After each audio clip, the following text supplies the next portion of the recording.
Israeli सेना एक के बाद एक कई बड़े हमले कर रही है, लेकिन यह भी सच है कि हिजबुल्लाह इजराइल के खूनी हमलों के सामने जरा भी झुकने को तैयार नहीं है। और यही वजह है कि हिजबुल्लाह ने दक्षिणी इजराइल पर इतना भीषण रॉकेट हमला किया है कि इजराइल की हालत खराब हो चुकी है और पूरे इजराइल में इस वक्त सायरन बज रहे हैं।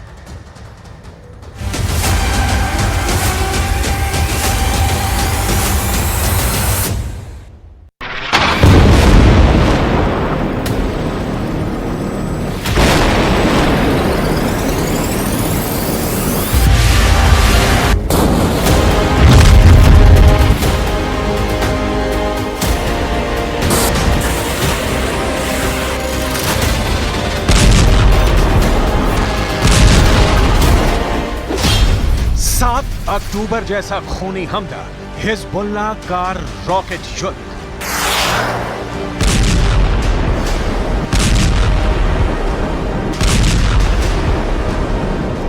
पिछले 2 हफ्ते से इजरायली सेना लेबनान से लेकर सीरिया तक हिजबुल्लाह के ठिकानों पर बेहद खूनी और खौफनाक हमले कर रही है। महज 72 घंटे के अंदर इजरायल ने हिजबुल्लाह के 40 ठिकानों पर हमला करके आधे से ज्यादा टॉप कमांडर मार डाले हैं। लेकिन अब हमले से बौखलाए हिजबुल्लाह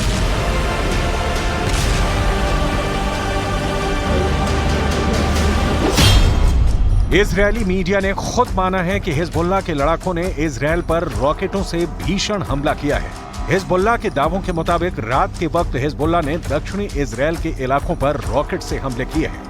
हालांकि इजरायल की आईडीएफ दावा कर रही है कि हिजबुल्लाह के रॉकेट हमलों को काफी हद तक नाकाम कर दिया गया है। इजरायली सेना के आयरन डोम ने हवा में भी हिजबुल्लाह के रॉकेट तबाह कर दिए हैं, लेकिन हिजबुल्लाह का दावा है कि उसके रॉकेट हमले में इजरायल को भारी नुकसान हुआ है, जिसे इजरायल छिपाने की कोशिश कर रहा है।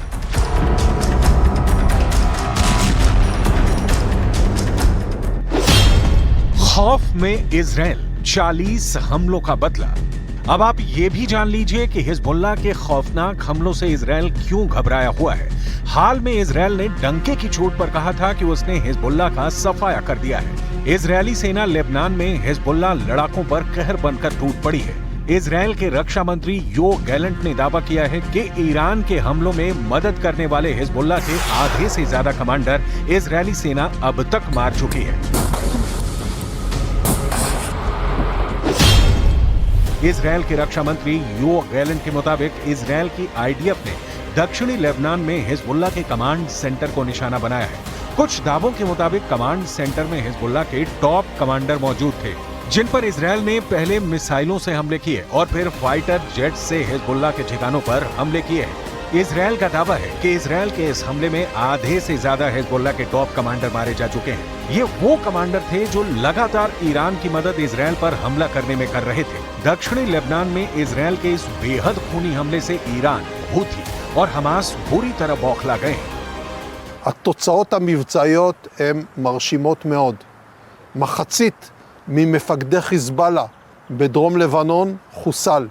אלה האנשים שהיו אחראים על הפעולה ההתקפית, על הרצון לפגוע באזרחי מדינת ישראל. אנחנו גרמנו לכך שאו שהם מתים, अब सवाल उठता है कि अगर इजरायल के दावे के मुताबिक भीषण हमले में हिजबुल्लाह को भारी नुकसान हुआ है, तो उसका असर हमास और ईरान पर क्या पड़ेगा? अगर देखा जाए तो इस वक्त इजरायल की सेना ने एक बार फिर से हमास की सफाई के लिए बहुत बड़ा ऑपरेशन चला रखा है। मिस्र की सीमा पर मौजूद रफा शहर में गाजा के लगभग 23 लाख लोग रहते हैं, जिनके बीच हमास लड़ाके भी मौजूद हैं, जो हिजबुल्लाह की मदद से इजरायली सेना पर हमले कर रहे हैं। लेकिन अब हिजबुल्लाह के दबाव होने से हमास पर सीधा असर पड़ेगा। हम आपको ये भी बता देते हैं कि इजरायल हिजबुल्लाह के सफाए पर क्या दावा कर रहा है।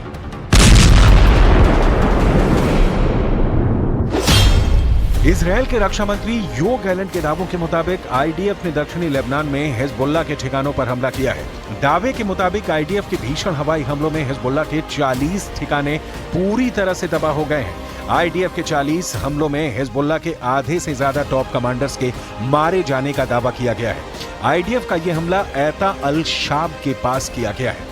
ऐता अल शाब और आसपास के गांवों पर 13 से ज्यादा हवाई हमले इजरायली सेना ने किए हैं, जिसमें हिजबुल्लाह के स्टोरेज और हथियारों की फैसिलिटी को भी निशाना बनाया गया है। इजरायली सेना का दावा है कि हिजबुल्लाह ने उन इंफ्रास्ट्रक्चर को तबाह किया है जहां से इजरायल पर हमला करने की तैयारी चल रही थी। इधर हिजबुल्लाह ने दावा किया है कि उसने इजरायल से बदला लेने के लिए उत्तरी इजरायल के सीमावर्ती गांव पर दर्जनों कत्यूशा रॉकेट दागे हैं।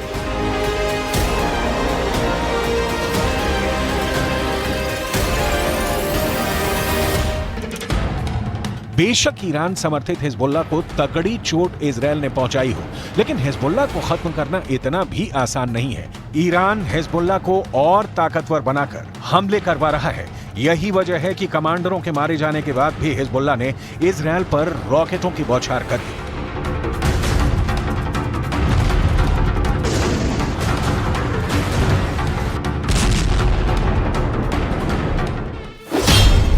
हिजबुल्लाह ने दक्षिणी इजरायल पर रॉकेटों की बौछार करके इजरायल से बदला लिया है।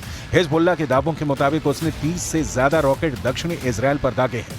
दावा तो यहां तक किया गया है कि हिजबुल्लाह के लड़ाकों ने दक्षिणी इजरायल पर हमला करने के लिए कत्यूशा रॉकेट का इस्तेमाल किया है। हिजबुल्लाह का रॉकेट हमला इजरायल से अपने कमांडरों की मौत का बदला माना जा रहा है। हिजबुल्लाह चीफ हसन नसरल्लाह ने धमकी देते हुए कहा है कि अभी हमने अपना मुख्य हथियार नहीं निकाला है, जिस दिन निकालेंगे इजरायल का विनाश हो जाएगा।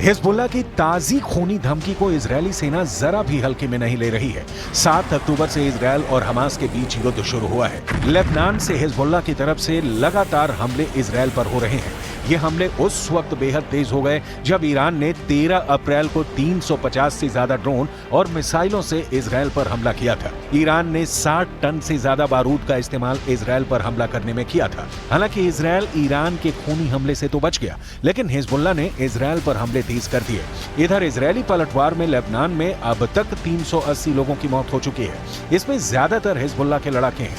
अब इजरायल के साथ दिक्कत यह है कि वो 3 फ्रंट वॉर के बीच घिर गया है। एक तरफ हमास है, दूसरी तरफ हिजबुल्लाह और तीसरी तरफ हूथी है जो इजरायल पर समंदर के जरिए हमले कर रहा है। अमेरिका इजरायल पर हूथी का हमला। जिस वक्त इजरायली सेना गाजा और रफा में चुन चुन कर हमास के लड़ाकों को मार रही थी, उस वक्त हिजबुल्लाह उत्तरी इजरायल पर लेबनान की तरफ से भीषण हमले कर रहा था। जिस वक्त इजरायल हिजबुल्लाह के 40 ठिकानों पर हमला करके उसके आधे से ज्यादा टॉप कमांडर्स को मार रहा था, ठीक उसी वक्त लाल सागर में यमन के हूथी विद्रोही नौसेना मिसाइलों से अमेरिका और इजरायल के लड़ाकू युद्धपोत पर भीषण हमला कर रहे थे। मिडल ईस्ट और पश्चिम एशिया में इस वक्त इजरायल अमेरिका की शह पर कोहराम मचाए हुए है। लेकिन ये भी सच है कि ना तो हमास, ना हिजबुल्लाह और ना ही हूथी के लड़ाके हमला करने से चूक रहे हैं। और इसके पीछे की सबसे बड़ी वजह है ईरान, जो इजरायल के वजूद को खत्म करने पर आमादा है। अब आप ये देखिए कि भारी हथियारों से लैस अमेरिका और इजरायल के जंगी जहाजों पर हूथी ने कैसे हमला किया है। ईरान समर्थित हूथी विद्रोहियों ने फिलिस्तीन और हिजबुल्लाह पर हुए हमलों का बदला लाल सागर में लिया है। हूथी के दावे के मुताबिक हूथी ने मिसाइलों से अमेरिका और इजरायल के जंगी जहाजों पर हमला किया है। जानकारों के मुताबिक 2 हफ्ते बाद हूथी का ये पहला बड़ा हमला अमेरिका और इजरायल के खिलाफ बताया जा रहा है। हूथी के मिसाइल हमले में अमेरिका और इजरायल के जंगी जहाजों को नुकसान की खबर है। दावा तो यहां तक किया जा रहा है कि हूथी के मिसाइल हमलों को रोकने में अमेरिका और इजरायल की नौसेना नाकाम साबित हुई है। हूथी के इस हमले ने साबित कर दिया है कि ईरान समर्थित हूथी मिडिल ईस्ट और पश्चिम एशिया में इजरायल और पश्चिमी देशों के लिए बड़ा खतरा बन चुका है। हमास और हिजबुल्लाह के लड़ाके जहां जमीन के जरिए ज्यादा हमले कर रहे हैं, तो वहीं हूथी विद्रोही समंदर के रास्ते हमले कर रहे हैं। यही वजह है कि अमेरिका और ब्रिटेन ने मिलकर यमन में हूथी विद्रोहियों पर पिछले 3 से 4 महीने में कई दर्जन भयानक हवाई हमले किए हैं। हूथी विद्रोहियों का आरोप है कि अमेरिका और ब्रिटेन ने मिलकर यमन के करीब 424 ठिकानों पर हवाई हमले किए हैं, जिसमें कई दर्जन लोग मारे गए हैं। यही वजह है कि अब हूथी विद्रोहियों ने हमले तेज कर दिए हैं।